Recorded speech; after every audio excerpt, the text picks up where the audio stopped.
الحمدللہ وحدہ والصلاة والسلام علی من لا نبی بعدہ اما بعد۔ ناظرین کرام، دروس سیرت میں آج کے درس کا عنوان ہے ابوبکر صدیق رضی اللہ تعالیٰ عنہ کی کاوش تبلیغ۔ ابوبکر صدیق رضی اللہ عنہ اسلام لانے کے بعد اسلام کی تبلیغ میں سرگرم ہو گئے۔ وہ بڑے ہر دل عزیز، نرم خو، پسندیدہ خصال کے حامل تھے، بااخلاق اور دریا دل تھے۔ ان کے پاس ان کی مروت، دور اندیشی، تجارت اور حسن صحبت کی وجہ سے لوگوں کی آمد و رفت رہا کرتی تھی۔ چنانچہ انہوں نے اپنے پاس آنے والے لوگوں اور اٹھنے بیٹھنے والوں میں سے جس کو قابل اعتماد پایا اسے انہوں نے اسلام کی دعوت دینی شروع کر دی۔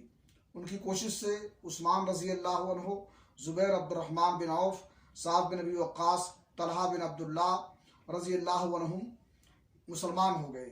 شروع میں جو لوگ اسلام لائے ان میں بلال حبشی رضی اللہ عنہ بھی ہیں۔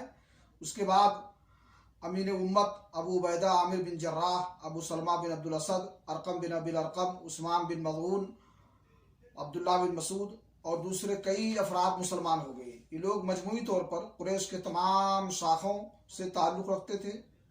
ابن اسحاق کا بیان ہے کہ اس کے بعد مرد عورتیں اسلام میں جماعت در جماعت داخل ہوئے، یہاں تک کہ مکہ میں اسلام کا ذکر پھیل گیا اور لوگوں میں اس کا چرچا ہو گیا۔